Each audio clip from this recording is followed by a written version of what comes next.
जो टेरिटरी उन्होंने भारत की टेरिटरी थी उस पर कब्जा करके बैठे हैं। वरना इन तमाम सिपाहियों की जान जो गई है वो रायगा चले जाएगी। अगर इनकी जान को जो चली गई है रायगा नहीं जाने देना चाहिए। इनकी जान की अगर अहमियत है तो हम वजीर आज़म प्राइम मिनिस्टर से, मोदी से इस बात का मुतालबा करते हैं कि आप चीन को हटाइए हमारी ज़मीन से, आप अकाउंटेबिलिटी फिक्स करिए। ये सबसे अहम बात है। तीसरी बात यह है कि प्राइम मिनिस्टर को बताना चाहिए देश को, क्योंकि देश में आज हमारे इन 20 सिपाहियों की मौत के बाद बहुत गम और गुस्सा है। देश ये जानना चाह रहा है कि चीन ने आखिर कितनी हमारी ज़मीन पर कब्जा किया है। बताती क्यों नहीं सरकार ये? भाई डी एस्केलेशन, डी एंगेजमेंट हो रहा है तो फिर आप कितनी ज़मीन पर चीन ने कब्जा किया? चीन ने तो अपने इलाके में आर्टिलरी भी लगा दिए हैं। इसका क्या मतलब है? बंकर्स बना रहा है जहां पर कब्जा किया है उसने। तो प्राइम मिनिस्टर को यह बताना चाहिए कि चीन ने हमारी कितनी ज़मीन पर अंदर घुसकर कब्जा किया है। ये बहुत अहम है, इसलिए कि ये पहली मर्तबा चीन इतनी बड़ी तादाद में अपनी फ़ौज के साथ भारत के इलाक़ों में घुसा है। करीब 40 साल के बाद बग़ैर गोली चले हमारे सिपाहियों को मार मार कर इनकी जान ले ली गई है। तो प्रधानमंत्री को बताना पड़ेगा। कैजुअलिटी उधर भी हुई है सर। अब भाई अगर उधर हुई है तो फिर आप बता दीजिए ना। अगर कैजुअलिटी हुई, कैजुअलिटी का होने का मतलब ये तो नहीं है कि हमारी ज़मीन से छोड़ कर चले गए। हमारी ज़मीन पर आज भी वो लोग कब्जा करके बैठे हैं। 4.5 किलोमीटर अंदर भारत की टेरिटरी में चीन की फ़ौज बैठी हुई है। गालवान में जो भारत का इलाका है, हद तो ये हो गई कि कैसे ये सरकार इस बात पर राजी हुई कि जब 2 आर्मी के कमांडर्स की मीटिंग हुई तो भारत की टेरिटरी पर चीन कैंप लगाता है और वहां जाकर हम बात करते हैं। तो ये तो बहुत ही सदमे की बात है, तकलीफ दे बात है। इसलिए उम्मीद करते हैं कि प्राइम मिनिस्टर इन तमाम चीज़ों का जवाब देंगे। आपको लगता है कि ये सरकार का फेलियर है, ये डिप्लोमेटिक फेलियर है, स्ट्रेटेजिक फेलियर है? यकीनन इनकी ही जिम्मेदारी है ना। जब आपको तमाम रिपोर्ट्स मिल रही थी कि चीन की आर्मी गालवान में, पोंगसोन सू में, हमारा इलाका है, वहाँ पर ये लोग दाखिल हो रहे हैं, हमारी टेरिटरी पर आ रहे हैं, तो फिर जिम्मेदारी किसकी है? फिर ये क्यों इतनी खामोशी है? भाई वजीर या प्राइम मिनिस्टर कहते हैं कि हम खामोश नहीं बैठेंगे प्रोवोक अगर करेंगे। सर वो तो हमारे 20 लोगों की जान ले चुके हैं, हमारी भारत की टेरिटरी पर कब्जा कर चुके हैं। सरकार इसके बारे में क्या करने वाली है? और ये भी बताना चाहिए मोदी सरकार को कि क्या चीन की पास हमारे अभी कोई फौजी हैं उनके कब्जे में? उसका नंबर बताएं। भाई बताते क्यों नहीं देश को? आप कब तक छुपाएंगे? आप लोग छुपा छुपा के तो आज ये नौबत आ गई कि आज हमारे 20 सिपाहियों की मौत हो गई। सर ये भी कहा जा रहा है कि ऐसे समय पे सरकार के साथ खड़े होने की ज़रूरत है और आप जैसे सियासतदान नींद में एक निकाल रहे हैं। बिल्कुल नहीं, मैं तो आज भी सरकार के साथ खड़ा हूं। मैं तो सरकार से ये पूछ रहा हूं कि हमारी कितनी ज़मीन पर चीन ने कब्जा किया। पहले तो सरकार ने कहा कि कुछ नहीं हो रहा है, सब ठीक ठाक है, चंगासी कहा। बाद में मालूम हुआ कि भाई इन्होंने कब्जा कर लिया। तो भाई कितना ज़मीन पर कब्जा किया बताएं ना देश को। देश को बताने में आखिर इतनी तकलीफ क्या हो रही है? आप बताइए देश को कि चीन ने, यकीनन चीन ने हमारी टेरिटरी पर कब्जा किया है। गालवान जो हमारा इलाका है, पोंगसोन सू लेक हमारा इलाका है, जहां पर चीन कभी नहीं आया वहां पर चीन पहुंच चुका है। तो हम सरकार के साथ खड़े हैं, मगर इसका यह मतलब नहीं है कि कोई चीन की फौज पीएलए हमारी ज़मीन पर कब्जा कर ले और हम खामोश बैठे रहें, आंख बंद कर ले। भाई जितना मुल्क बीजेपी का है उतना मुल्क मेरा भी तो है।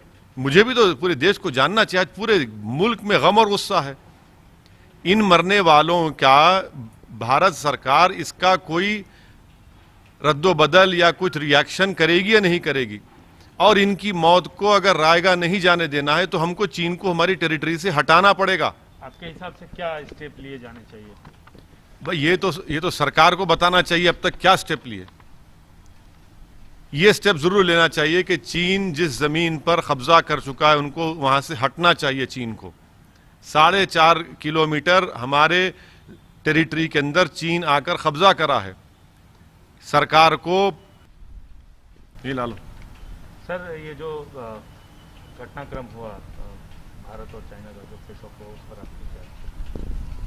देखिए, सबसे पहले तो मैं अपनी जानिब से, अपनी पार्टी की जानिब से जो हमारे कमांडिंग ऑफिसर संतोष बाबू हैं उनको, और 19 जो हमारे बहादुर सिपाही जो मारे गए चीन की आर्मी की तरफ से, मैं उनको, उनके अफराद ख़ानदान को कंडोलेंसेस पेश करता हूं। और हमारे मुल्क भारत ने अपने बहादुर सिपाहियों को और एक कमांडिंग ऑफिसर को खोया है, तो मेरी तमाम उनसे हमदर्दी है और हम दुआ करते हैं कि उनको ऐसे मुश्किल वक्त में उनको परवरदिगार सब्र दे, क्योंकि उन्होंने किसी ने अपने बेटे को खोया, किसी ने अपने हस्बैंड को, किसी ने अपनी औलाद को खोया है। तो एक बहुत बड़ी कुर्बानी इन तमाम बहादुर सिपाहियों ने मुल्क की सालमियत के लिए दी है।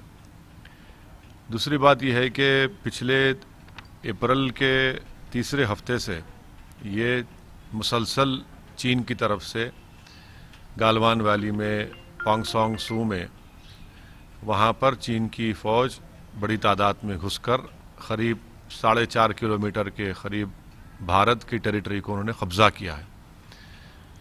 बार बार मोदी गवर्नमेंट तरफ से ही कहा जा रहा है कि नहीं नहीं, कुछ नहीं है, सब ठीक ठाक है, सब गलत है, सब गलत है। बाद में इसका इकरार होता है, क्योंकि जब सैटेलाइट के तस्वीर आते हैं, फिर दोनों मिलिट्री के ज़िम्मेदार लोग बैठकर बातचीत करते हैं। उसके बाद 6 जून को ये कहा गया कि डी एस्केलेशन होगा, डी एंगेजमेंट हो गया। अब सवाल ये पैदा होता है कि जब आप डी एस्केलेशन, डी एंगेजमेंट की बात करते हैं, तो फिर हमारे ये 20 सिपाही कैसे मारे गए? हम सबसे पहली बात प्राइम मिनिस्टर से हम पूछना चाहते हैं कि इसकी अकाउंटेबिलिटी किस पर है, इसका जिम्मेदार कौन है? क्या प्राइम मिनिस्टर जिम्मेदार है? क्या डिफेंस मिनिस्टर जिम्मेदार है? क्या होम मिनिस्टर जिम्मेदार है? क्या एनएसए जिम्मेदार है या सीडीएस जिम्मेदार है? आखिर इसकी अकाउंटेबिलिटी किस पर फिक्स होगी? इन हमारे 20 जो सिपाही मारे गए, इसकी अकाउंटेबिलिटी किस पर फिक्स होगी? दूसरा ये कि इनकी जो जानें जा चुकी हैं, यकीनन इसका हुकूमत की तरफ से एक जवाब देना चाहिए, जिसको कहें कि एवेंज करना चाहिए। और उसका बेहतरीन तरीका यह है कि चीन को हम हमारी टेरिटरी से, sure his government should ensure that the Chinese leave the occupied territory in Galwan, in Pongsong Su Lake, in PPP 15 and PPP 17. That is the most important thing which the government must do, because the biggest tribute which we can pay to our brave soldiers is to ensure that the Chinese leave that territory.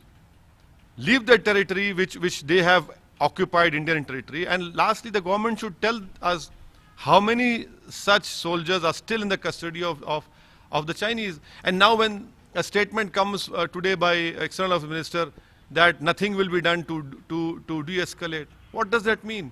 The Chinese give an aggressive statement and we give a different statement. So what do you think? What precautionary measures should be taken by the government? No,